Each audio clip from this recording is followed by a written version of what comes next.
what's Missin Curfew? It's when you kind of play guilty, but you show up. How nice is a green light on the road, though? No practice tomorrow, no plane, just go. Scotty Upshaw in the clear, and he scores! Right in front, scores! A few laughs, a little bit of fun, and obviously a lot of hockey talk. You're listening to Missin Curfew. Fellas, coming to you from Hall Pass Media in Newport Beach, this is Missin Curfew. And before we start snapping around crispy rice here, let's not forget this show is always presented by DraftKings. DraftKings, the crown is yours. It's Obes, the up dog, and fucking Bell Vegas' finest, Stanley Cup champ, dad of the year, professional golfer, entrepreneur, and all-around glue guy. Richie fella is back. How you doing, fella? Oh, let's see. What an intro. Fuck, it's good to be back. Yeah. Missed you guys. We missed you, buddy. How was your summer? Probably went as fast as all of ours, huh? It did, especially when your kids start school July 31st. It seems like she's gone. So really quickly. Yeah. What happened to Labor Day, fellas? Who do you got to talk to on the city council about that? Oh my God. Desert. What are they trying to do to these kids? Melt them? Great point. All right. No shit. Or trying to get inside in the air conditioning for the kids that maybe don't have air conditioning, I guess. But I don't know. I don't like it either way. Yeah. But it was a great summer, boys. You know, I was talking to Max Home about a house out here. And I asked him, why? Like, obviously, he's made, I think I checked his career earnings, like 40 million or something. That helps you. Like, you can afford anywhere. But he said, Richie, my young kids, it's so hot in Phoenix. It's so hot in Scottsdale in the summer that, like, I couldn't take them outside and play. And we were just in the house all day. And you guys know more than anyone with 3 kids and 2 daughters, like, and I got 2 nephews. When you're cooped up inside all day, it's like, it gets to you, right? Go ahead, Uppy. You got 3 now. You get precedent. There's a reason why I live out here too. That's the exact same reason. I like the beaches. I like to tee it up with you. Yeah. Been on the right side of that for a while, so that's good. Although the tides are turning here, I see. But no, I remember, Richie, the thing, like, Phoenix and even Florida and Nashville, the 3 places I played. You show up for training camp and the guys that have already been there with their kids for like the last 3-4 weeks, you look at them and you're like, fuck me. Like we've been home on the lake, or we're, still in our hometowns or out in here in California kind of kicking it. But, you feel the heat off the asphalt. You park your car and you go into the rink. You come out 2 hours later. It's Willie steaming, beaming. There's probably, I actually, this time of year, Richie, when my kids go back to school, it's nice. You get them on the program and you don't have to like pay your nanny all day long, although, private schools are just as expensive. But it's nice that the kids are doing their thing and you kind of have that freedom to 5-6 hours, go do whatever the hell you want. Can you write your nanny in school off, or what? Is that not a tax deductible thing, or how does that work for kids? Write it off? I don't know if you write it. You got to write it off because it's an expense. Just they try. Fucking nannies bleed you dry. Paper. You can't live without it anywhere. You got to just buy. You got to have it, right? So I mean, I don't know. It's back to school, and then you get to fuck around, but you got to go pick them up. Yeah, I just leave them there. Yeah, you can leave them with the nanny. You got to pick them up from school, Rich? Oh, I enjoy it. I love taking my kids to school and picking them up every day, but this going back to that heat thing, it is a problem. I'll tell you that. Like, you're either in the pool or you're inside, or you shoot off the Flagstaff. But that's nice. I'll just tell you what, Obes, I was just home, for the last week and back in Belleville, Ontario, but having the windows open at night sleeping was so nice. We don't get to do that a lot. Was it coming off Oak? You know what I mean? Was it coming off Oak Lake or what? Oh, she was a little breeze coming out there, buddy. Is it nice? Oh, that Oak Lake, that's as good as it gets back home. That's God's country there, fella. What's with the last, what's with like the September trip home? Is that something you always do like this time? Yeah, it was kind of, it was a little, my grandma passed away a few weeks ago. So we did like a celebration of life for her and my grandpa. We just, spread the ashes and all that stuff. So unexpected trip, but it was always good to see. I got to see a bunch of people and all my boys and get to the lake, played a round of golf, and really crammed a bunch of stuff in. So it was a nice trip. She was 97, right? 97. That's, if we make it to 97, that's a pretty good goddamn run. That's a hell of a run.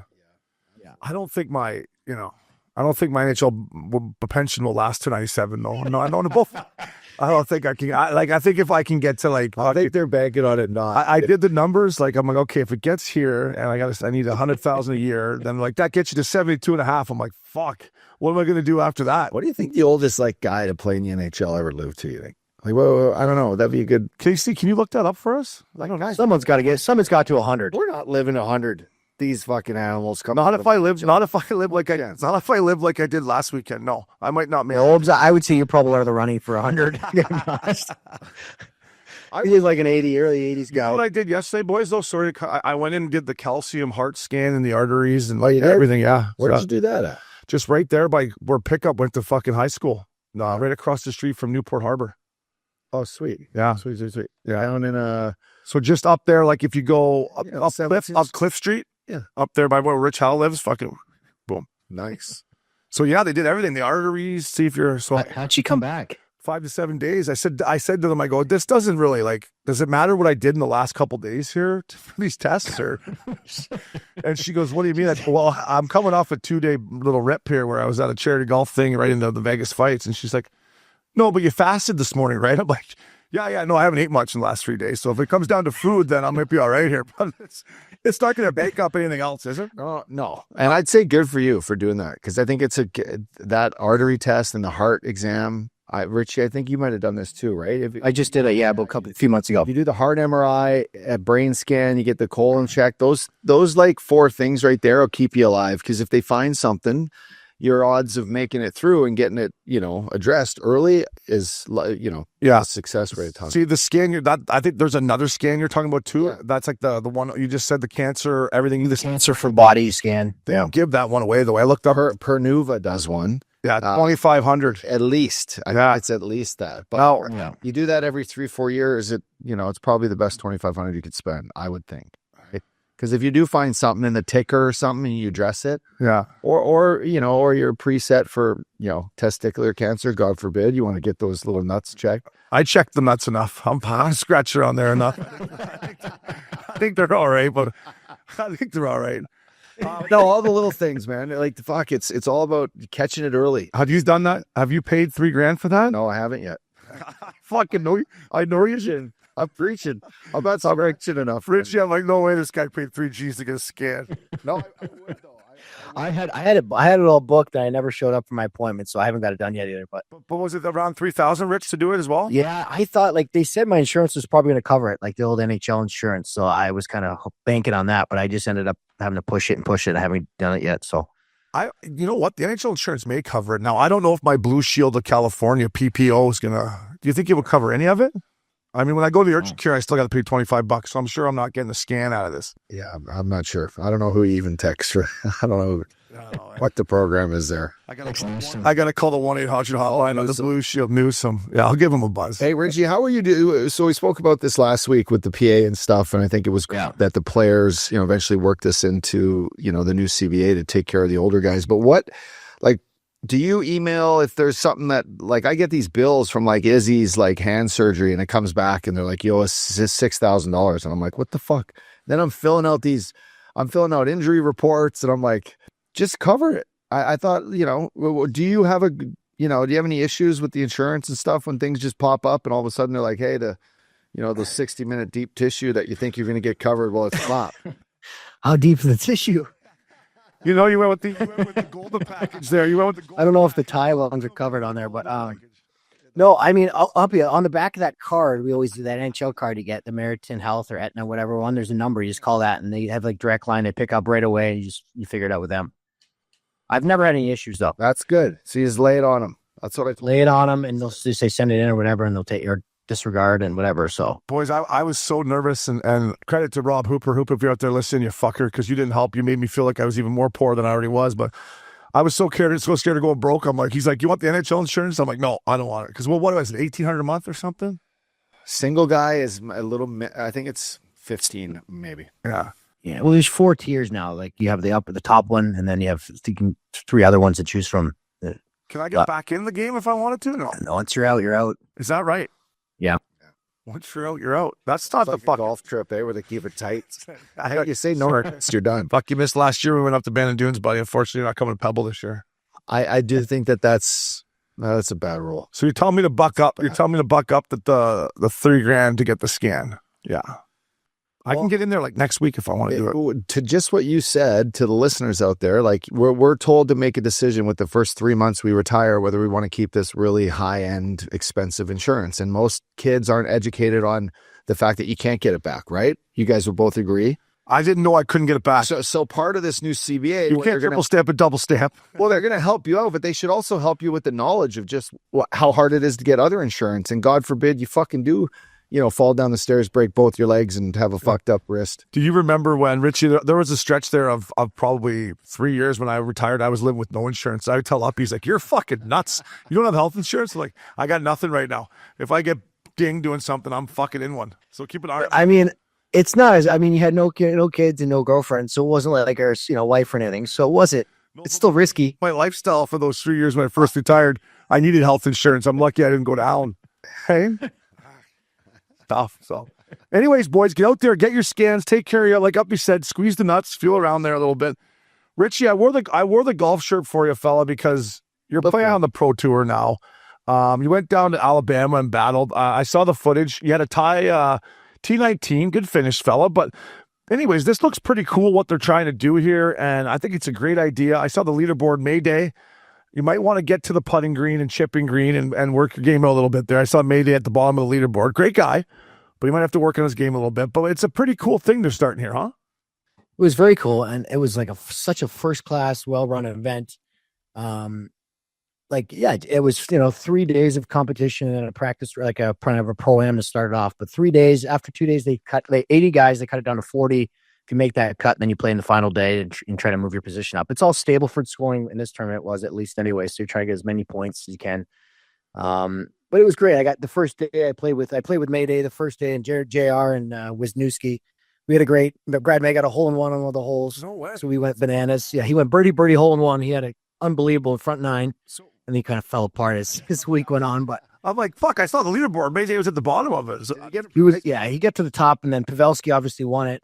But there were some great players there, man. There's a lot of great baseball guys that play well. Like Marty Fish was there, played well. I played with Tony Romo the last day. He had a bogey-free 68 rounds. So there's some really good players. I played okay. Like, I was my first event. I was actually pretty friggin' nervous, to be honest. I bet. Like, you got scores walking with you. You got some fans there, and then you got to, putting everything in. And if you got to drop, you got to do everything by the book. So kind of understanding the rules was a big deal. And, but it was a lot of fun. You're having some drinks, and then after we'd all get together in our kind of locker room. We had open bar the whole weekend. They had cold tubs, massage chairs, massage people. They had IV things set up, full breakfast and lunch and dinner. They had a country guy come in and sing. There was a lot of stuff going on. It was great. Really cool event. And I think they're going to try to do 6 a year. So they're still figuring it out. But John Schmaltz is the kind of the chief guy right now, the CEO or whatever you will. So he's running things, and there's a lot of great guys. I'd like to get in there and shoot some content. Yeah. I'd like to get in there and shoot some content. Hey, by the way, putting everything out, as all three of us know, will wear on you. Like me and Lopes were in the final group of the Balboa, which is our member guest, Richie. You've been there, a little puking rally in the parking lot. And we had a great guy, John Hardy, was following us, but putting everything out, like it wears on you, man. It's a completely different game, Rich. Well, it is too. And they got those greens, they're running at 13. So like they were slick, right? So if you weren't, they got the weird Bermuda grass and stuff. If you're not in the fairway, you couldn't hold the greens. So you got to get up and down from everywhere. And then you got to make those free 4 or 5 footers. And if you miss, you might run it 4 feet by. So you had to putt really well to have a chance. I only had 2-3 putts, I think, for 3 days. So that's decent. But you got to be aggressive. Like those guys at the top were like, I was I wasn't aggressive enough. That's not your game. But it was a lot of fun. That's not your game, but I know your game. You got to be aggressive. I know your game. You don't want to put a lot of stress on that. No, it was great. It was nice to feel a little like some nerves. You know what I mean? When you play with your boys, you're not nervous. Yeah. But when you get in that kind of stage, you kind of get that little like the butterflies in your stomach, which was fun. When we start playing Poli, I get a little nervous when putts are getting up to worth. If I miss that one, it's like $1,000 Could only make you better though. Yeah. Richie, we're talking about the grass league for a second. How and what's that all about? You got another tournament coming up here, or is that like I'm out of the grass league now, so we are. So now there's a team in the grass league. The Hollywood was that John Mallinger has a team in the grass league. Yeah, called the Hollywood. I think he's splitting that with Marty Fish, is he not? Not Marty Fish, but another guy that played in the tour that was a member at Virginia. KC, can you pull up John Mallinger's grass league team for me, please, fella? It's the Hollywood something. Hollywood Hitters, I think, isn't it? Hollywood Hitters, yeah. Isn't that a boy? He's a hit. That thing's really taken off, though, man. Like those franchises, now they're $1 million to buy a franchise. I know. Mallinger, man, he's a savvy business fucker. But it really just started. I think it was $250 to get in, and now, like, My bad, Rich. Marty. What's that? Marty Fish. John Mallinger. That was right. Fish, Yeah. That was the guy I was talking about. Peter. What's Are these guys pro or are they Richie? They're all guys that like play D1 golf, or they're like on the some of them on the Corn Ferry, some of them on the PGA Americas tour, or some. There's no like hacks like But me and they're all pluses. They're all great players. Yeah. Sweet. That is fun. Yeah, it's getting bigger. They just did an event in San Diego a couple weeks ago. I know that. I went from a 9 to a 7. What do you got to be to get in this thing? I got to keep trickling down a little bit or what? I think you're gonna have to keep it easy. My game's trending. You don't want no part of me right now. But it can't last forever. You know, I know an 85 is coming right at me. Probably more like shady. Coming right up. Hey, Richie, let's talk about Pavelski. He won the event for $60K, right? Is that correct? Yeah. That's nice. Yeah. Retired athlete, just a little weekend, $60K. Does everyone get paid or does everyone get paid? You got to make the cut? Or Yeah, they're all they did though. Everyone, even 80th place, didn't make the cut. You got $1,500 just for showing up. So then obviously it goes all the way up. You know, you had to pay for your flight and hotel, and that was your only expense the whole weekend. Everything was taken care of besides that. So, you know, and I mean, it was first class all the way. And then hopefully you play well and you get a little paycheck. But so what makes Pavelski's game like this? Everywhere this guy goes, he wins Tahoe, he wins the Alabama, the Pro League. Like, what is he just steady Eddie? Can he roll it? Like, is he just? I know he was a net front tipping machine. Like, what's the secret? yeah, from what I didn't get to play with him, but you know, from watching enough, like kind of seeing him kind of see him on the range, he looks very consistent. Everything is just good. You know what I mean? Right. But he shot. In pressure situations, you just got to be the steady guy. You mentioned that your record. What's your record against Paul? 1-0. You're 1-0 I went in for against training camp. I teed it up with him, Ben, Sagan, and it was just the four of us at Dallas National. And I stung him, but he wasn't his best. It wasn't his best. And he's kind of like, man, fuck, maybe that's why they released me so bad. Yeah, you shouldn't have beat their captain at golf. Or no, Ben's their captain, but Ben's their captain. up he goes in there with the leadership group. Hey, Richie takes them all for about 2,500. Like, hey, Jim Neal, cut Upshaw right now. Hey, get this fucking guy out of here. He's a sandbagger. But I'm saying I want another shot at the title with him. I know he's got. Why don't we try to set a couple belts now? So I know he probably doesn't want to. You know, Richardson and Upshaw versus Pavelski and a man of his choice. Do we want to go alternate shot? No, alternate shot's too much. We could Alternate shot. You can't get in the groove there, but but we want to keep you boys in the groove. We want the golf. We want the drink cart to follow you too, and we want you in the groove. But I would like to put that maybe on by Missin Curfew. Yeah. I don't know if Joe's into it, but yeah. But you know what was nice always about it too? Like there's no handicaps, right? You just play your game straight up. Yep. So you got, you know, I don't like that. I think you got to be 8 and under to get in, maybe. But it's kind of nice to not have to give pops, right? It's a big difference. It depends on who you ask, fella. I like good pops. Hey, who's getting a pop here? I got a pop. I got one. Let's get a pop. Rick, are you playing Stableford? You play Stableford, yeah. Yeah. So you make a bogey in Stableford, it's 0, right? Or even do Bogey was 0. If you got a double or if you got any more than a double, you just pick up. Double was -1. Par was 2. Birdie was 4. And then eagle was. So you I think can't go 8. up there and make it 10. I like that. Yeah. If you're getting a 7, you just pick up your ball or 6 on a par 3, whatever. You pick it up, move it, keep it moving. Because guys, it's slow. It's slow rounds, right? When you're grinding over little putts. Got to make birds. That's what it is, right? Sounds like your guys' type of game. You guys are both long hitter, aggressive guys. On and off the course, you know. You're aggressive guys. I think this sets up great for you guys. The pro tour is what it's called, right, Rich? I think this one was called Pro Rivals Open. I'm not sure if that's kind of the Pro Rivals Tour or whatever they're going to call it. But yeah, they're big. There's Texaco is a big sponsor, like big oil stuff. Great people, and they're looking to keep this going and make it super competitive. And you know, they kind of called it the place to be after you retire. You know, where you can get that competitive edge. I think it's cool. I think they're doing a great job. And maybe I'm only joking, buddy. You're in the tournament. Hey, what do you fucking Holes on, first ever hole in one. Wait, hot start, Mayday, and then fucking the legs went on him. Maybe the legs got in the later rounds. The legs a little fatigue there, Mayday. A little tired, a little lazy. Got caught behind her. I know the feeling. You get caught here, you can't get around on her. Good for you, Richie Pavelski.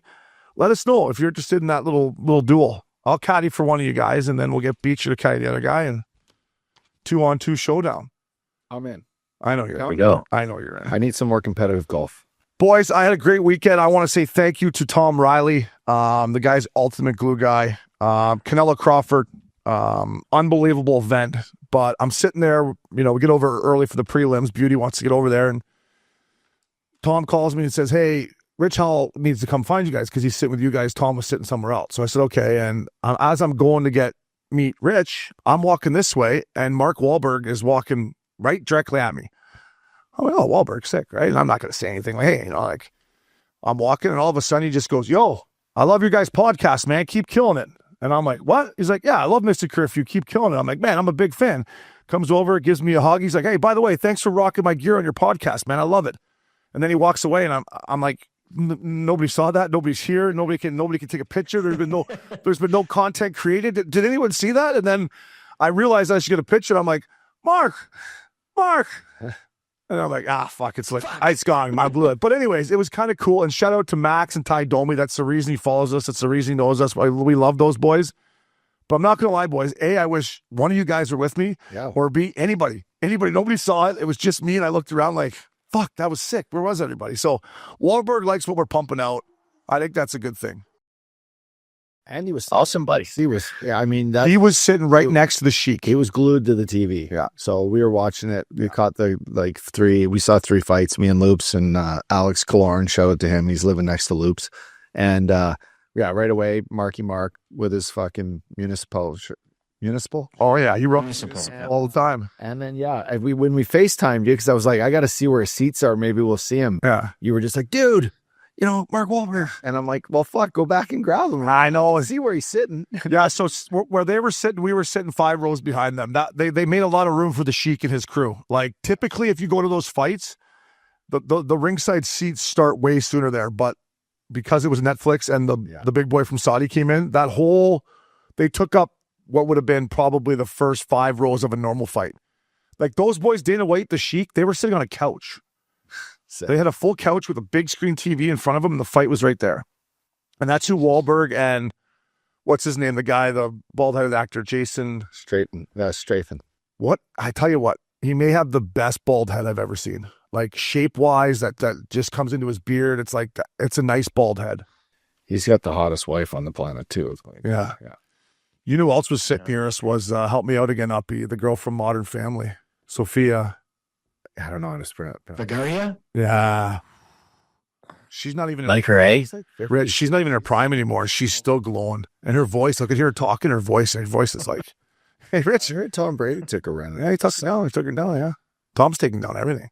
She was there too. Your girl was there, Charlize. She was sitting kind of, Tyson was like this a couple sections over. He had a party smoke show with him. Guess so. Logan Paul got the biggest booze of the night when they showed him on there. Did he? He loves that shit, right? He lives for it. Does, yeah. He lives for it. Bumped into this dude, Josh Duhamel. Yeah, he's a beauty. Yeah, I gave him a knock because I said, fucking rights, buddy. I'm a big fan of yours. He didn't know who I was. He said, all right, kept her running. Yeah, so Lennox Lewis. He's still buddies with Coop, though. Who is? Josh Duhamel. Is he? Yeah, he lives in Yes, I knew that. I would have said, Coop are boys. I would have said, fucking, here we go. Yeah. But yeah. How was the fight, though? Because I didn't get to see it. I'm gonna get into the fight with you boys on I get this guy a beer, but I'll get into the fight with you, Rich. It was something. It was something impressive. Listen, boys, on Friday night before I left for Vegas, I just wanted to give some love to Troy Terry and his wife Dana. Right, They took over for Ryan Gletzlov in the Cure Duchenne tournament that Getsy's done for 13 years, and this was year number 14. They had big shoes to fill. Ryan and Paige have done such a great job, and I thought Troy and his wife, her speech was unbelievable. Terry's speech was great. The cannery did an unbelievable job. Shout out to PJ who hooked that up. But I just thought, like, it could have been a tough transition for them, right? Getsy's been doing it forever. He's the captain of the Ducks, the face of the franchise, and they absolutely knocked out the park up dog. So it's a terrible disease. Good on them. I'm glad I was invited, and it was a great night. And Troy Terry and his beautiful wife should be proud of themselves because it's not easy to get up there and do what they did. Yeah, it's not easy to take over, a lasting event such as this from a guy that's, engraved himself in the Anaheim Ducks, history in this city and with the charitable organization in Cure Duchenne. But the event was great. Shout out to all the Ducks who show up. It's like, at training camp, Richie, when you show up and all of a sudden they're like, this isn't mandatory, but we'd like you to support it on behalf of the guys. Well, they all stepped up, with the dinner, with the auction, with the golf tournament the next day.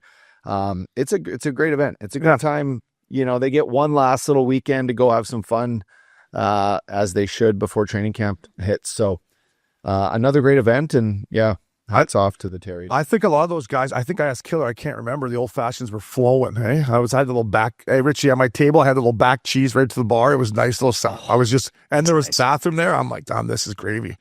I think they already did their fitness testing, the veteran guys. Smart. I'm like, sucks, you got fitness testing coming up. He's like, no, we did it last week. We're already done. I'm like, well, now you can just go to the tournament tomorrow and have a time.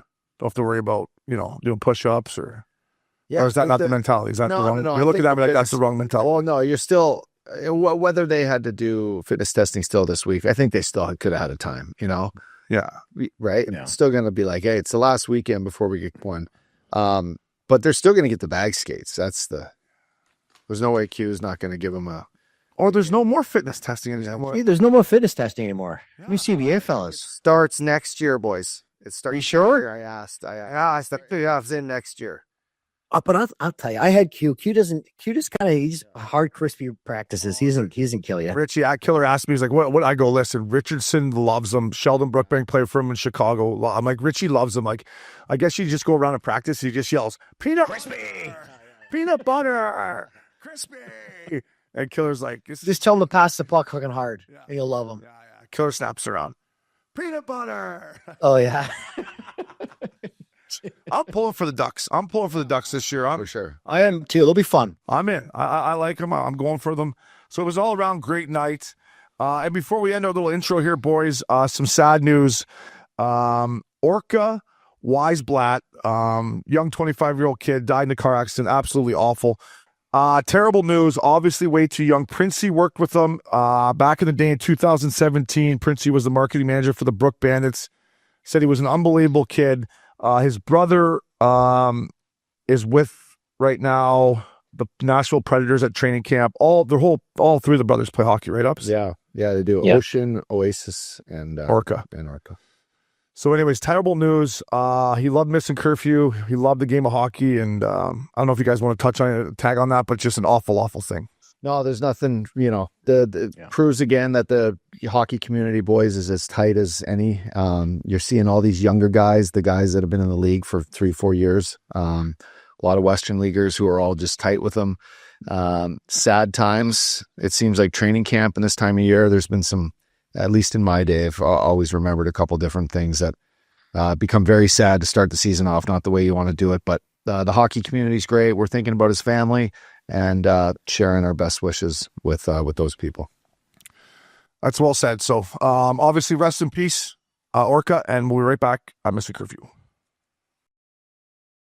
Welcome back to Missin Curfew. DraftKings, baby. Bets, and more bets. Week 2 of the NFL season is in the books, and it was a little back to reality for Obes. I had a nice week 1 uppie. Told you that I was feeling confident. Well, I went 3 for 5 in week 2. I'm going to give you my winners first because that's what us gamblers do. I took the Ravens -12, and then I did the Loophole and Upshaw. Ravens Cowboys teaser with the over. Won both of those. I got the Bucks money line, which I'm going to get to Baker Mayfield, my dog of the week. And then my losses were Cowboys -5, Vikings money line. I lost a 4-teamer, Ravens, Dallas, Detroit. The Chiefs fucked me. Kelsey squeezed the fucking ball, quit buying wedding rings for Taylor. And then I lost with Vegas, Geno Smith. My God. Uncle with him. How was your gambling? I took it on the chin is what I'm saying. Boy. Yeah, no, I took it back-to-back weekends on the chin. Almost question, whether or not I want to continue this road. I took to Miami because they just, it almost feels like they have the same team as last year, but they suck. They suck. Their coach is about to get fired. Yeah, so they suck. This is 2 games that I actually won in the last play of the game, thank God. But the Bengals, who were down and out with the backup quarterback playing, managed to. It was Jacksonville. Jacksonville up for a 4th and short. Obi with about a minute and a half on like the Bengals 20. They could have just kicked a field goal and went up 6. And instead they give it to them, and these guys march it all the way down. Mm-hmm. So I won that last minute. Our Tampa Bay money line, we came from behind last night, Obes. And Philly was my big win. They kept me actually alive. I absolutely hammered the Philadelphia Eagles. All right. Let's talk about it here. Yeah. Let's talk about the tush push. I mean, how many false starts are they going to allow them with? Did you see how ugly that looked on TV? Like, I'm being serious now. Like, I was on the wrong side of it, but just did it not look ugly?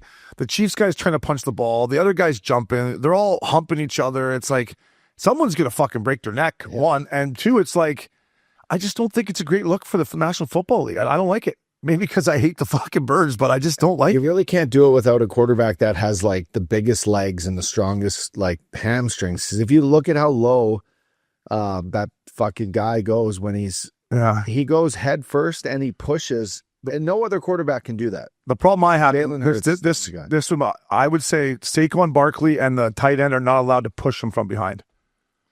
So yeah, you got Hurts, but now you got Barkley, and usually Dallas Goedert, he was hurt. Look at Barkley comes in behind and pushes him too. Look, and he's pushing another guy into him. What's your problem with it, Obes? I think it's a Bush League look. I don't think that the people should be able to push the quarterback from behind. The Chiefs, push their guys. I think that they false start more than they don't. Yeah, well, they're cheating on it. Yeah, so they should be really tight on that. Yeah. They can't move first. To answer your question, what bugs me about it, the whole fucking thing, Rich. I don't like anything. Why is no one else doing it? Geno Smith, they don't have a tire. I was going to say Geno Smith is big boy. He could do it. Josh Allen does it. Yeah. Josh Allen. No, there's definitely, listen, Hurts is the best at it. They figured out a way to do it. They're the best at it. That's why they're the Super Bowl champs.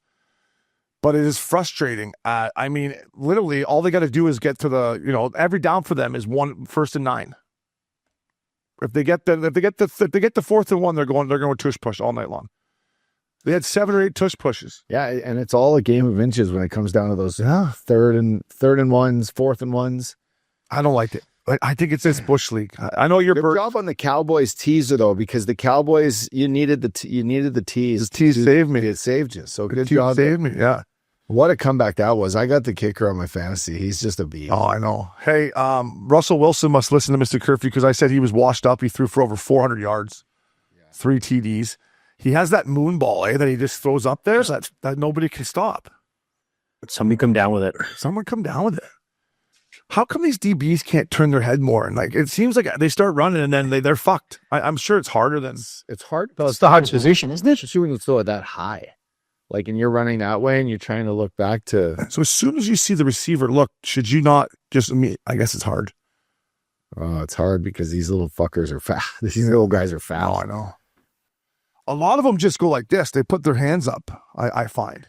Well, as soon as you see the receiver put his hands up to catch you just got to get your hand up there, right? So you just kind of go like that too? Hey, yeah. Avery in front of Border, just give him that one. Lush was letting it cook, though, with the white clip. When I saw him come out at the start of the game, I was still in Vegas, and he had the red shoes on. I went, he looks fucking good with those red shoes on. Russell did? Russell did. I'm like, he's here to play today. Me and Flowers were at the buffet just banging down some fucking eggs and bacon. I go, he looks like he's ready to play. Chili chicken.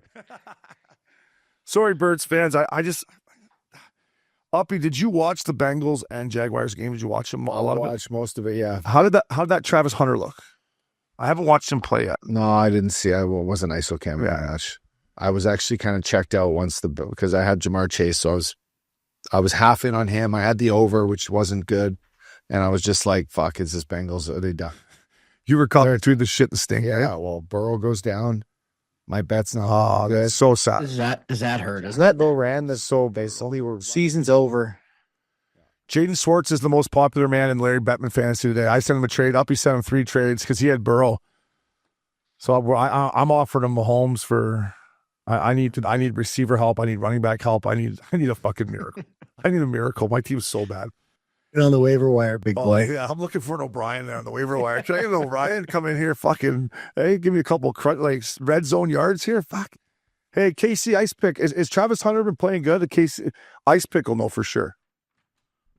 They're using him kind of weird. Week 1, he was almost entirely on offense. Had one missed play where he could have got a tip there that was picked off. And then on the other end, last week it was just pretty much all defense. They're almost entirely playing him at corner. Oh, wow. Okay, I didn't know that. Rich, you getting the action there at DraftKings Sportsbook in Scottsdale, or are you taking it easy at the start of the season? You know what? We couldn't bet when I was up in Canada there. So I got back and I snuck into the Monday night games last night. And I did okay. I just couple greasy ones. Justin Herbert, 25 plus rush yards, hit that one. Hey, I'll tell you. Hit Justin Herbert, 225 pass yards over. He's and then I took the Chargers. He's been banged up the last couple of years, Herbert, right? Last year he had a wonky ankle. The year before that, something. He's healthy. I forgot how good he can run, Rich. Right. He can scoot for a big boy. And he's a big kid too. Yeah. No, Yeah. that's a good bet. You like the little prop bets, eh? I like that. I love a prop. You love a, Right? You love a prop bet. Anyway, so great having football back. 2 Monday nighters yesterday. It was great. That was nice, wasn't it? To the TV. It's good for relationships. If you feel like that bothered over it, just No, do you? you're like, kids, go brush your teeth. Then you're like, fuck, actually, Beckham doesn't even know how to brush his teeth yet. Yeah, he'll figure it out, though. No, I know. Get up the Run your own bath tonight, kiddo. Yeah, for sure. Just know how to shut it off, hey, kids. Don't spoil yourself. How many bath nights? Is it every night bath Every night? night. Every night. You don't want the stinky kid at school, eh? They're full of germs and shit. Is Beckham dirtier than Izzy? Like, who gets dirtier? Beckham, probably? No, they're equally as dirty. Actually, I have football practice last night. I'm the assistant coach of flag football. Girls 5-year-old. You're assistant coach? I was working on the D last night. I had the 2 hunters at the front. I said, this is because they're just clueless. So I said, listen, 2 girls up at the front. You guys are the hunters. And then I go, the three monkeys in the middle. You guys are the chasing monkeys. Okay. And then I said, and then the last line of defense are the last 2 girls. You guys just hang back here and make sure if everyone screws up, you can be the last. And they all actually kind of got it because they were clueless in the game last Friday. Really? So you've seen enough. You're like, I'm stepping in here. I told the cook, let me help out here. He's going to be like Will Ferrell from Kicking and Screaming. Hey, get the fucking cappuccino machine on the sideline. Oh, it's good. I like to see you get involved there. Yeah. I was talking To to like make it kid terms because you can't like normal coaching, like defense. They don't understand any of that. Christina and I said, how's Izzy's flag football going? Like, she's really good. She loves it, but she just doesn't seem to know where she's going at times. I'm like, yeah, she probably got that from her dad. Her dad would start off the drills and end up skating the wrong way. We're like, no, up, you can't go this way, but yeah, go this way. Other way, fella, other way. Yeah, exactly. So you're coaching, eh? Yeah. I thought I have to come up and see you in action, see how you're really motivating these young kids, eh? These young athletes. Good for you. Moving on here, boys. It's time to get that guy a Labatt Blue. Brought to you by Labatt. With Labatt, you buy beer and get gear. Go to their website, snap a photo of your receipt, and upload it to gain points toward exclusive merch. Any size, any product, anywhere you're buying Labatt. Sign up at rewards.labattusa.com. I'm going to start us off, boys. And Richie, you asked me about the fight. It was unbelievable.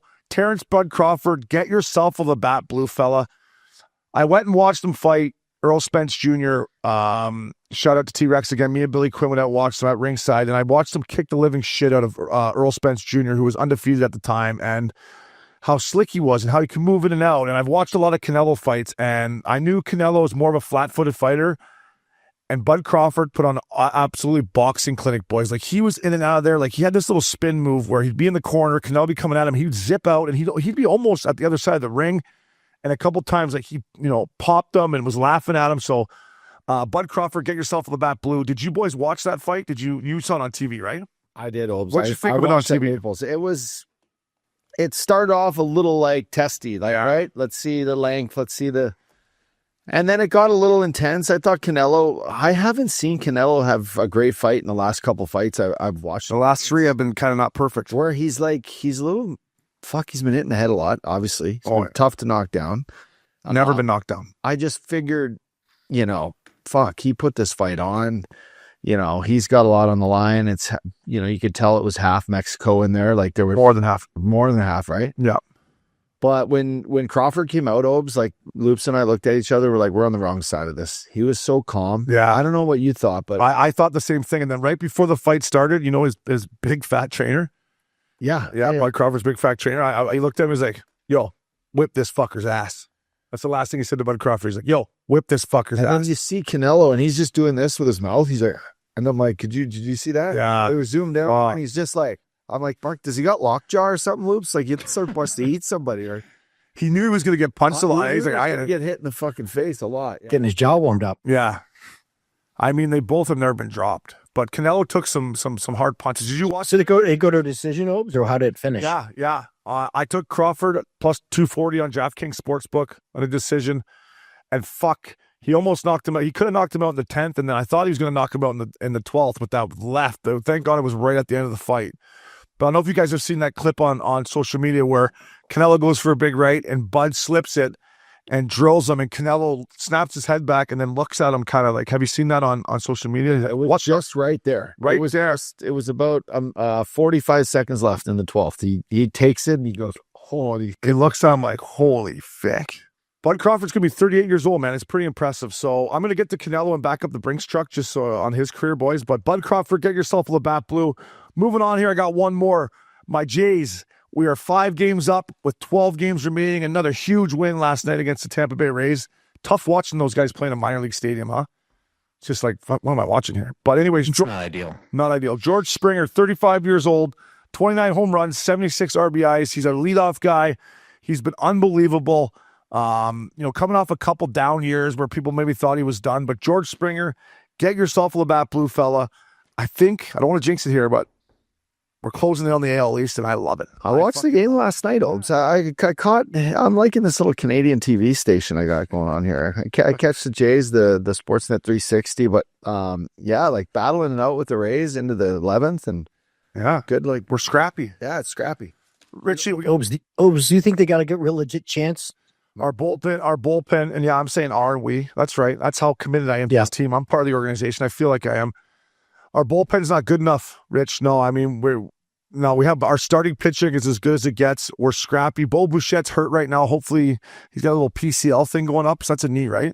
PCL? PCL? That's what I had fixed. Yeah, it's a tough one.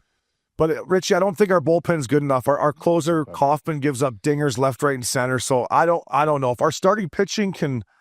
The problem is Schneider and the GMs, they're big analytic guys. Like in the playoffs, they pull their starting pitchers early. You can't do that. You got to let our starters. Yeah, you got to let them run. You got to let them run. But we have 45 comeback wins, Richie. The record for Blue Jays, the last team to do that was the 93 Jays. Touch them all, Joe. You'll never hit a bigger one. So maybe it is our year. Maybe it is. We'll see. It's going to be fun just to have them in. I hope they get that bye so we don't have to play the wild card. But if they go to the ALCS, I'm going in. I'm flying back home. I'm going. Oh, you are, eh? I'm going. Wow. That city will be rocking, too. Let's go. I'm like, Loops, you're coming. Knowing this fucking... That's last week of September, right? October, probably. October. Ooh, October. For October. What do we got then? Not much. I'll figure it out. I'll figure it out. Anyways, boys, get yourself a Bat Blue. Jays, keep her going. Richie, you're dishing a blue light to one of the best guys I know. Oh, and I had to. I was home when I just said I was home, obviously. And Derek Smith gets inducted to the Belleville Sports Hall of Fame. Former Calgary Flame. He coaches the local junior team, Trenton. I don't know what they call the state. Not called the state anymore. Or something else. Golden Knights or Hawks or something. Golden Hawks. He told me that. The Hawks. I saw the Sting's doing. He's like, Golden Hawks. I'm like, oh, what? Yeah. Fuck. Trenton Sting. That was one of the best names going. Yeah, but wanted to give him. We had a good night. We got to hang out on Saturday, and proud of him. He's doing a great job with these young kids. They went all the way to the finals last year for Canada for their league, and he's done a great job. I just want to give one of our boys a great big shout out and get him a beer. Yeah, Smitty's a beauty. There he is, looking sharp. Good jawline still, eh, Smitty? Oh, he's looking great. He was always just jacked. Didn't love working out. That's why I like Smitty. Didn't love working out at all, eh? Just like wanted to go. Just naturally. Just yoked. He's like, hey, you want to go get lunch or should we go work out? I'm like, I think I got to get a bike ride in at least. I think I got to go in and get 30 on the bike. Okay. But great player, had some conky problems. Yeah. You would have told me Derek Smith was going to be a coach. I would have bet whatever I got left that he wouldn't have been. But he's a great coach. And we're going to have him on. And I want to go up there, Richie and Uppy, if you can do it. I want to go up there and film, go to Trenton and film a day with them. I want to do that. I want to go see him coach. I want to sit in the coach. West? Not this far west, fella. I think they might go as far as Collingwood, but I don't know if they're coming out here. I think they play the Collingwood Blue. Let's check their schedule. Maybe they play the Bakersfield fucking whatever they're called. Let me ask you this while we're on the topic of the Sports Hall of Fame stuff. I'm getting inducted in the Fort Mac one, October 4th. What? But I don't want to go. I've already been inducted twice for teams I played on. You're being honest. Now it's my personal one. Yeah, I don't you want to go? Because I got to bring the whole family. I can't just go by myself. Why can't you go by yourself? You think I just go by myself? Just in and out. Well, I think we maybe a fellow. Maybe we bring a camera up there or something. I just, I've already been there twice. I told them, I'm like, is there any, can you fly me up? Can you fly me and my family up for this? What did they say that? No chance. No chance. Yeah, right. I'll be one to Gulfstream, eh? I want a Challenger. Hey, you be a challenger in and out, and I'm there to fucking wave my hat. It's my birthday weekend, and I'm like, am I really flying to Fort Mac for this? Like, do I have any say in the date or the whole, like, can I bring my family? Now, I think you should have some say in the date. Yeah. Do you think could cost you the haul or what? No, it's in there. I was going to send him a video clip. Oh, and all my buddies were like, are you coming up for this? I'm like, I don't think so. It's October 7th? It's October 4th weekend. It's the weekend of my birthday. My birthday falls on the Tuesday. Yeah. Maybe just get in the studio, send a race clip back. Yeah, that was kind of the plan. Are you in the Belleville Hall of Fame, Rich? No, I haven't got in yet. So Smitty got in before you. Stanley Cups don't matter around Bell Vegas anymore. Right? Holy fuck! I love you, Sammy, but I think Richie should have. Like Uppy just said, you got to get all the way back there and do a speech and get in front of the. I know, and I'm coming. If you get in the Belleville Hall of Fame, I'm coming. I'm fucking coming for that. I want to be partaking in the celebration for that. So you think I should not go and just? I think they should send you a challenger. I think they should send you a challenger. Just how about some not first class, doesn't even be first class, but I'll take WestJet flights up. But if I bring my family, it's probably $500. So where do you got to go? LAX? $500. LAX to Edmonton to Fort Mac, or how do you even get up there? It's tricky. No, you can go actually Orange County, Calgary, but then there's a long layover, and then you can go to Fort Mac. And then the way back's 5 a.m. or through Calgary. Well, that's not. You'll either still be up or taking a piss, and you'll go. That 5 a.m.ers don't scare you. So yeah, I that's tough. I gotta figure that out. That is tough. No, listen. Fuck. I hear you. I don't ever want to really go home just to see my family. But I don't think I got to worry about getting in the Hall of Fame. I don't know if we have a Hall of Fame Port Hope. Do we even have one? You think, Rich, or what? I don't know. You got any New York fries there? I noticed that was nice. Cruising by there. Just yourself a poutine on the way to Pearson, but hello. You have to pull over to Oshawa, take a dump, but it doesn't. Yeah, maybe. I got the Trenton Golden Hawks, aka Sting, schedule up here. Yeah, they don't make her out to California ups. How well, they don't go. They go as far as like Toronto or maybe County, North York, Collingwood, Newmarket, Coburg, Lindsay Muskies. I used to go in there and play the Muskies. Fuck. Pickering Panthers. I used to play against Stouffville. Buffalo. They might. Oh wow! How sick would it be? AHL now? No, this is Junior A, the best Junior A league in Ontario. Yeah. Gotcha. You said they play in the St. Mike's Arena too. Yeah, they do. Yeah, but Trenton's a U.S. team, right? No, Trenton's Canada. No, beside Belleville. Ontario. Oh, gotcha. Big military town. There's a military base in Trenton. Biggest base in Canada. Yeah. So it's a lot of military guys in there. They got this old little barn up here that's tiny. I used to love playing it. There's nowhere on my head. Hey, Rich, there's nowhere to go. No, there isn't. I could just one step over and you put them right in the old dasher without the padding. It's like, boom. So yeah, Smitty, congratulations. But I know it's a long way to go, Rich, but I would love to get up there and do something with them. But well-deserved. If anyone in Belleville's listening, I know you are. Let's get Brad Richardson in there. I'd like to. We're all good, fellas. Hey, I just did my annual trip. Like Uppy, though, I'd like for you to pay for my flight. So, moving on here, Missin Curfew boys. It is the Missin Curfew Dog of the Week, fellas, and it's Baker Mayfield. Shake and bake, as Troy Aikman was calling him. The Bucks are 2-0. I love this team. I've always loved Baker Mayfield. The play he made last night where he was running for the first down and he went ass over tea kettles and got the first down and bounced back up and fucking headbutting guys. And I had the money line. I needed the win. So Baker, you're my dog of the week. But this Texas boy can sling it up, dog, and Richie. I love watching this guy play, man. I love it. Down the stretch, there's no question he's going to keep this game tight. He jumps out of the pocket, like you said. He made one pass too in that last minute drive overs where he got out. This was the run you're talking about. But he got out and he slung one like 30, 40 yards to, it wasn't Godwin because Godwin's out. Mike Evans? No, and it wasn't Evans. There's another guy, but the guy was just like, he kept his play going and found a lane. And while he's running, and even Troy Aikman was like, that's on the money. Like that's a throw that not many guys in this league are making. So under pressure, he's a guy that can bring these guys somewhere, boys. It's a good squad. Yeah, and Richie, you won a cup. He seems to have that mojo that guys want to follow him, guys want to rally around him, and they realize that he went through with some adversity after being the first overall pick. He's a gamer. Like, he's got that it factor, I think, Rich. Well, he doesn't seem to, like, late in the game, he doesn't seem to panic. Yeah. Which is, for a good quarterback, that's, Tom Brady-ish and those guys and Aaron Rodgers, they don't seem to panic late in the game. It almost slows down for him, and he seems to have that. Yeah, for sure. So that run, I don't know how he got out of that pile last night in that run. It was impressive. Yeah, he It just looked like it was closing down on him, and he just snaked his way out somehow. that was another great first down he picked up there. Yeah. That was a great football game. Thank you, Baker. Thank you, Bake. Keep slinging it, buddy.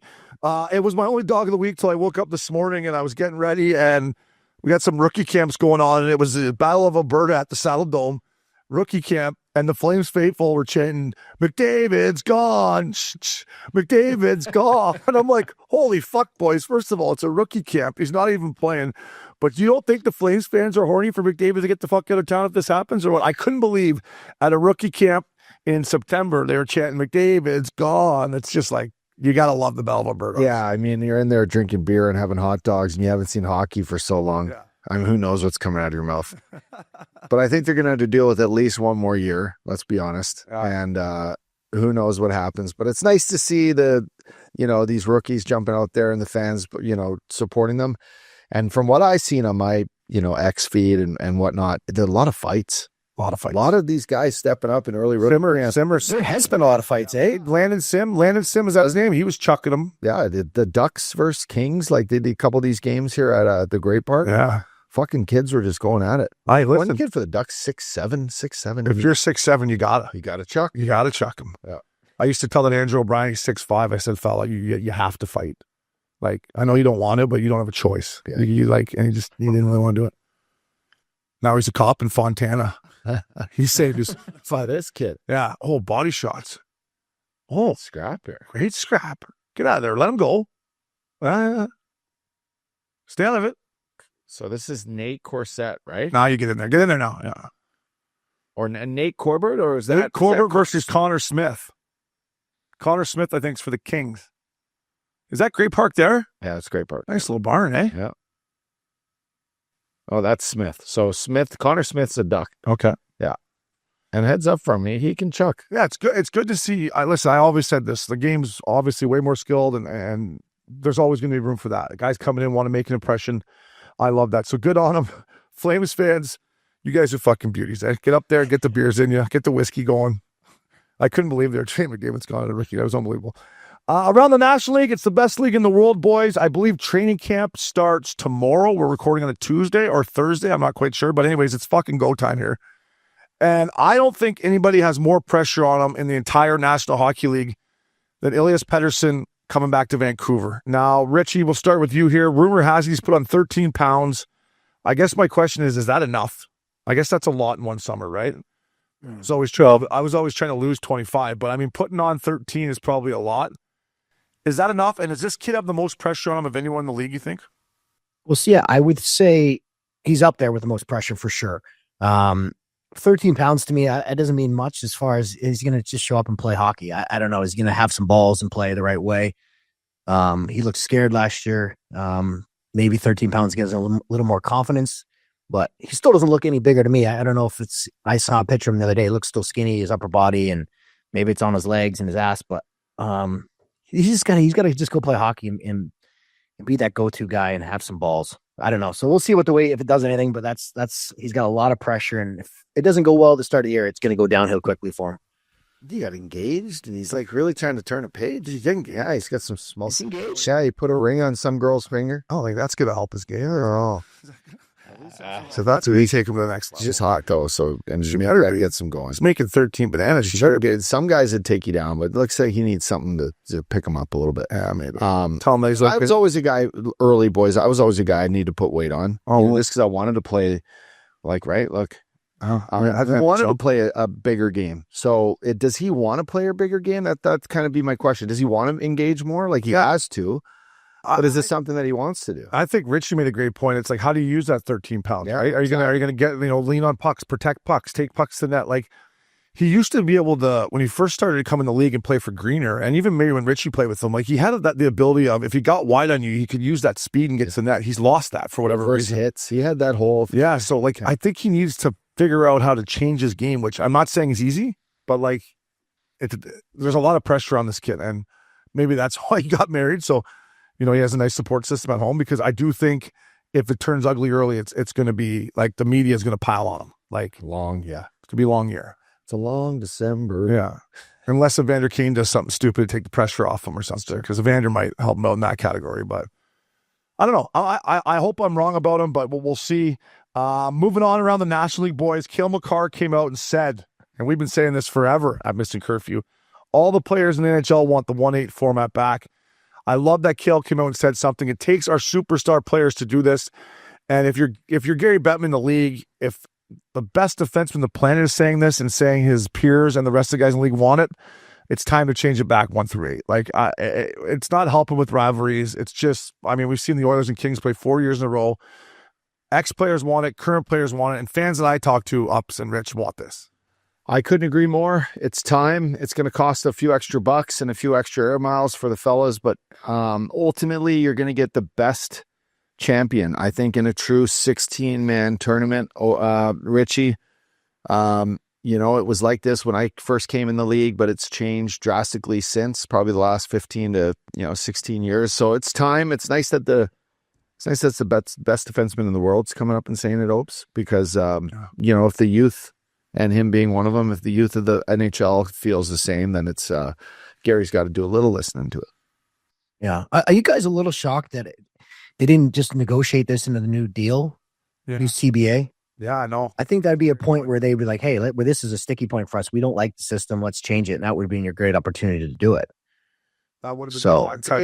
It's preemptively signed. It's not signed and delivered, is it? We can get the fucking, what's the lawyer from the Slapshot, Small Print Hyman, to come in here and take a look at it. I mean, he doesn't want anywhere with his longtime lawyer, Small Boy, Ohio. Like, literally, what do I know? But seriously, I think like it's done, but it's not like. Yeah, no, I'm just saying that would be something for me. I'd be like, boys, if we don't like the format, let's figure out how to change it. Like, yeah, that's weird that wasn't talked about in the CBA for sure. It only comes because 50-50 split, right? So I don't know. Uppy's saying the ink hasn't dried just on the contract just yet. Just move around a little bit. Hey, 1-8. Yeah. Well, I love that he's saying that. It's nice to see your top guys speak out on the stuff they like. I guess that's where I was going more than anything. I love that Makar came out and said he doesn't like something. He said it. Doesn't make him a bad guy. Doesn't take anything away from him. That's the truth. And when you're a superstar in the NHL, if you don't like something, say it. Yeah. Say it. There's nothing wrong with that. Like, Gary Bettman needs to hear that. Maybe Gary didn't, I'm sure he knew, but fans know now. Media guys know now. Owners know. So it's the owners, right? Like, Gary's a reflection of the owners. He probably sees the checks the owners have to write when they fly back and forth from, if it's Montreal down to Florida, back and forth. Like, there's some tricky hiccups with it, but ultimately you get the best winner. And it's unfair to the teams that had to play against you, like the LA Kings. Like, what the fuck? Yeah, but are you guys sick of seeing that? I'm sick of that matchup in the first round. I would like to see that later. So we're going to see it. Take that matchup anymore. I can't take it. Especially if you're a Kings fan. Yeah, right? Kings. Poor Kings fans. So, Cale, good on you, fella. Last but not least, around the National League, the New York Rangers have named one of my favorite players, JT Miller. I still can't believe he's not a Canuck. The captain of the New York Rangers. I love it. Richie, you played with him. This guy is a fucking leader. Yeah, maybe sometimes he snaps and yells at guys. And I love that shit. That's what I think I need in my captain. I want someone that takes me into the fight. I think JT Miller is going to be a great captain for the New York Rangers. And I love that Chris Drury, Richie, we'll start with you, came out and gave this guy the C because, in my opinion, he is their captain. Yeah, I think it's a great decision. Like you just said, he's a guy that you want to go into a fight with. He leads by example. He plays the right way. He'll fight. He'll hit. Obviously, he can score and do all that kind of stuff. But he's a great leader off the ice too. He does get a little fired up at times, but I think they have an old enough group there, enough guys that can handle that. But he is a great guy off the ice. The young guys do like him. He's good at talking to the young guys. I think it's a great fit, and I think he's going to do a great job. That's a good step they've made some bad decisions on that in the last little bit and how they handled some players, and I'm happy they got him in there as the captain. Yeah, I just add to that, just being a new room for him is probably everything you needed. Time was up in Vancouver. He obviously was there as a leader, which is why he got the big deal, but then things weren't working out. And it becomes noise, and it becomes somewhat of a distraction. And now he's in a room, and for them to just, place this on him, he was a Ranger, he left, but to come back and within months, you're the guy that's going to lead the Blue Jackets through the fucking, through the get-go, Obes, I think it says a lot for him as a leader. Looking at the Rangers here, right? I don't love their bottom six. I mean, I love Sam Carrick, and they got Edstrom, and then I'm sure Rempe will find his way in there. But their top two lines as right today before camp breaks, it's Panarin, Trocheck, Lafreniere, Will Cooley, JT Miller, Zibanejad. Now, when I look at this team too, like to me, Chris Drury, like what's he going to do with Zibanejad? Like I know he's probably not easy to trade. I think he probably has 2 years left maybe on his contract. I don't know if I can look that up. KC, how many years does Zibanejad have on his contract, please? But to me, that's a guy that if he could somehow move him, I just don't think. Yeah, he's on there till 2030 or something. Is he? Panarin's up. Panarin's coming up then, right? Yeah. Panarin's deal's up. So is Zibanejad signed for what? He's got 1, 2, 3, 4, 5 more years. Wow. Okay. It's going to be tough to trade. Let's get rid of that. Yeah, you're not getting rid of that. So we got 1 year left with the Breadman. Okay, so maybe you just suck it up with. I guess where I was going with that is you don't need the Breadman and Zibanejad, in my opinion. Like, I'd rather have the Breadman, but he's making 11.6. He's going to be a UFA. When I watch Zibanejad play the game, Richie, it drives me fucking nuts is where I'm going with this. Yeah, I think it drives a lot of people nuts. But, yeah, I don't know. I mean, let's see how they start. I got hopes for this team. I'm hoping last year was just one of those years. It was an off year. So I do like a lot of their players. Yeah, hockey's always better when the Rangers are good too. Yeah. Right. They always seem to find a way too, boys. Like Shesterkin, they always find a way. Shesterkin needs to have a bounce back. They got Gavrikov on the back end. Their back end's big, mobile. I mean, I don't love Adam Fox, but he's slick. Oh, we'll see. I hope they get off to a good start. I'm glad they named JT Miller the captain. So good luck to him, Troche and the boys in New York. Moving on here at Missin Curfew, it's milk carton time here. I got 2. Geno Smith, my God, you're on the milk carton. I'm never betting on Geno Smith again. I don't know why I thought the Chargers were going to be jet lagged.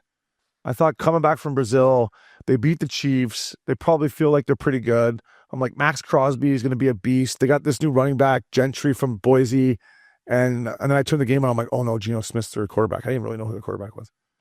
So Geno Smith, you're on the milk carton, 3 interceptions, starts the game off Monday Night Football, first play, pick. I'm like, oh, it wasn't his fault. Wasn't it? Guy tipped off his hands right? Guy should have caught it. Yeah? I don't know. I thought he fucking whistled it in there under traffic, and I guess that's what you're supposed to do. But it was like the first play of the game. The guy's like fucking, I don't know. Holy shit. It wasn't perfect, but they did hold him to 3, thankfully. But it was, you're off on the wrong foot, especially when you're gambling on it. Yeah, it's just right when you start the game with the pick, you're like, this is not going to go my way. And then my other milk carton, boys, is obviously we're at Raiders Stadium. It's not made for fighting, so I don't know where they brought these little folding chairs in from, but wherever the guys brought these folding chairs in and how they stuffed us in there, I mean, you couldn't have stuffed more seats in where we were. I mean, they had them string together, like, you know, those fucking like little plastic fucking twist ties. Yeah, they had all the chairs zip tied together, and like I sat in this fucking seat, and the first thing I thought was, I might go through this. Like, there's a chance that I could go through this. And second, I'm like, fuck, it's gonna be a long. I was sitting there, and I had the sweats from the hangover, and I was just like, I'm like, they should have just come on, boys, you made enough money. You could have spread us out a little bit. So whoever brought in the fucking folding chairs, think about the big boys. There's got to be a weight limit on these fucking things. And I wasn't the only big boy in my section worried about it. Some of these NBA guys were fucking worried about it. So whoever brought the folding chairs in, go to the adult section next time, boys, because they were tiny ups. And just tables and tables and tables. You couldn't have squeezed more fucking plastic, fucking this big chairs in fucking Raider Stadium. So at least you were all facing the ring, right? You weren't like sitting around the... No, but we were sitting like Flowers had to sit up on the seat, and I had to sit back on the seat. And then I had Rich Howell here. It was tight. And the NBA boys behind me were fucking in one. They were funny. Some of the stuff coming out of their mouth, boys, was fucking hilarious. You cannot repeat it on Missin Curfew or any podcast, but they were all cheering for Bud Crawford, and it was pretty good. Oh, it was pretty good. Sweet. Flowers was trying to sell a watch to LeBron's agent. What's LeBron's agent name, the little guy? Paul something, or what's his? Let's look it up. Rich Paul. Yeah, Rich Paul was sitting in the row behind it, and he had like I guess it was a $250,000 Rolex, and Flowers like, that's a $250,000 watch. Yeah, that's him right there. So he started talking to him, and he's like, he's kind of got a weird little unique voice, and he's married to Adele. He's like, you know how much I paid for this? You know how much I paid for this watch, bro? And Flowers was like, no, how much? $52,000 I paid for this, bro. And now it's worth $250K or something. Oh, yeah. So he's obviously got a better jeweler than Larry, eh? I said Flowers. Step your flower. Ain't we gonna get you any of those watches for $50,000 if they're, worth $250? He doesn't have the vision. Like, buy this one now, it's gonna go up. It was funny. Flowers was talking. Oh, I had to tell this story about. So do you guys know who Devon Haney is? He's a boxer. He was a champ. Wow. He got the wheels beat off him by Ryan Garcia. And his dad's his dad's his trainer, but his dad's a fucking goof, like a loudmouth goof. So he's sitting like 2 rows in front of us, and the fight starts, and he's yelling instructions to Bud Crawford, like he's training him, right? Like, don't let him set, don't let him set, don't let him move, this and that. And it's fucking annoying. So Flowers goes, hey, he literally can't hear you, huh? Like, he literally can't hear you. And everyone kind of laughed. And then he's like, who said that? He turned his head around, and Flowers is like that. Then he starts coming at Flowers. Right? Fuck you. Oh, yeah, man, I'm going to show side. We don't fuck around, you fucking, like, all over him. And then Flowers finally goes, hey, man, I'm just a fan. I'm just trying to watch the fight. I'm like, Flowers, you're going to get fucking drilled by Devon Haney's dad here. I'm like, you're on your own on this one, buddy. I'm not fighting a boxer and his dad. But it was hilarious. It's like, who did it? Flowers put his hand up, and he just is like laying into Flowers. At least he owned it. Oh, yeah, you owned it? Fuck yeah. And then he's like, hey, man, I'm just a fan. I'm just trying to watch the fight. I'm like, Flowers, you're going to get us knocked out here by... He had his whole team there. The whole boxing team. I'm like, Flowers. But his dad's a tool. But it was hilarious. It's great. Flowers did chime him, though. It was good. So, to the boys, always go with the bigger chairs if you can for the big fellas, boys. Backing up the Brinks truck here at Missin Curfew. Beep, beep, beep. Back her up. We were talking about Canelo. Listen, I think Canelo's better days are behind him. But he's been boxing since he was 15 years old, boys. He's got like 65 or 66 pro fights. And the last deal he signed with the Saudis was a 4-year, 4-fight, $400 million deal. And after that fight last night or Saturday night, he has made over $800 million boxing. So say what you want about him. That's a pretty nice, insane. $800 million. Boxing. Yeah, it's worth it for him to get fucking knocked in the head. Yeah.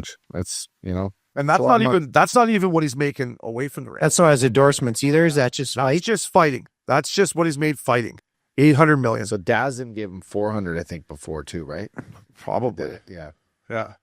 Yeah, that's not so bad, eh? They'll go a long way in Mexico too, won't it? Guadalajara, that'll go a long way in Guadalajara. Yeah, that's a lot of pesos down there, fella. You can... That's a lot of pesos. Thing they showed him in Vegas before the fight, he bought 2 or 3 $1.4 million watches. He just walked into this place in Vegas, took all 3 of them there, 1.4 or something like that, left with 3 watches. I'd get punched in the face for fucking $800 million. I just wouldn't want to do the training they do. The fight would be one thing. It's all the training they got to do. Yeah, he landed a $365 million 11-fight contract with Dazin back in 2018. Yeah, I remember that. Was Jesus. So he's got 2 fights left on his deal. And I'm thinking, well, Jake Paul's going to fight Tank Davis, which Tank Davis is like 130 pounds or something. But if you're Canelo, you just say, listen, I got 1 fight left. I want Jake Paul. And just knock Jake Paul out and just that's the end of your career. Like, do everyone a favor in the boxing world, Canelo. Fight Jake Paul. If he beats you, it's going to maybe hamper your legacy a little bit. Yeah. But if you knock out Jake Paul and you leave boxing, I think that's a way for Canelo to do it, no? I'm in. I would love to see someone knock this Jake Paul out. Listen, I think he's a marketing genius. I'm fucking jealous of his lifestyle. He's killing it. He's so loaded. I get it. But as a boxing fan, Richie, someone's got to knock this guy out. Yeah, but let me just ask you this about Canelo first. Do you think he's actually he's going to fight, or is he just kind of protect himself now because he's got all this money and he's got 2 fights left? And is he actually trying to get in there and knock someone out, or is he just trying to say, I'm okay, I'm just going to kind of make this look good? You know what? He came at Bud all night. He was trying, coming forward, and he was trying to get him. He just couldn't get him. But what Uppy said about his previous 2 or 3 fights was that he didn't have the hunger, like what you're saying. It wasn't the same old Canelo when he was in there. He wasn't trying to come in there and put people away. He was just trying to get through his 12 rounds and back up the Brinks truck and get his money, Yeah. Makes sense, I guess, in a way. But he got touched up, man. His face was fucking pretty red and pretty bubblicious at the end of the fight. Like, you could see he got touched up. So, but 800 bananas, the Saudis. That'll make your head hurt a little less when you're like, oh, I'll take God. I wonder if they're buying any podcasts. I don't know. Flag football coach. Tom Brady, fucking Wahlberg's a genius. Tom Brady is playing flag football in Saudi Arabia.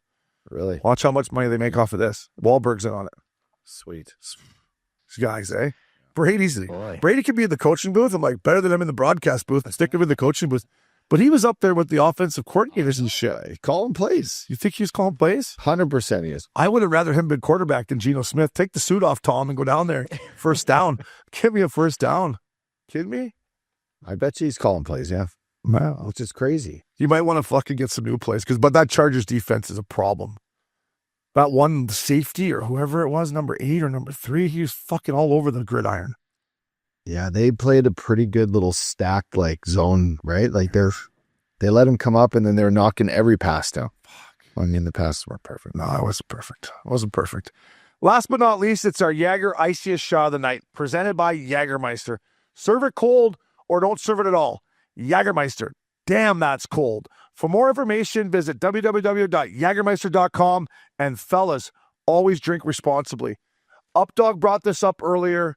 Aubrey, the kicker, man, kicker for the Dallas Cowboys, soccer player, now kicker. He's a weapon, boys. Look at this 64-yard field goal to take this baby to overtime, run it, KC, and it's just effortless. Huh? Bing. That was fucking good from 75 yards. Damn, that's cold. That guy is an absolute weapon, and that is our Iciest shot of the night. Is he your field goal kicker? Yeah, and he was a former software engineer, fella. Now he's a prominent NFL kicker. The dude's he's a stud. A little mixed bag, everything, huh? And I picked him early in fantasy. I remember this kid last year just in the dome, in that Dallas dome, just kicking marathon kicks. And they said that would have went like 78 yards. Fuck, it was halfway up the goddamn, yeah.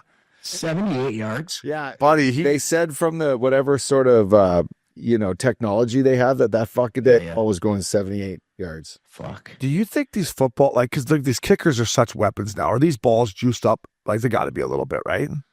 I don't know. Just as far as you can kick them, you can kick it left and right. Yeah, because they bring in a different ball to kick with, right? Ice pick, they bring in Ice pick.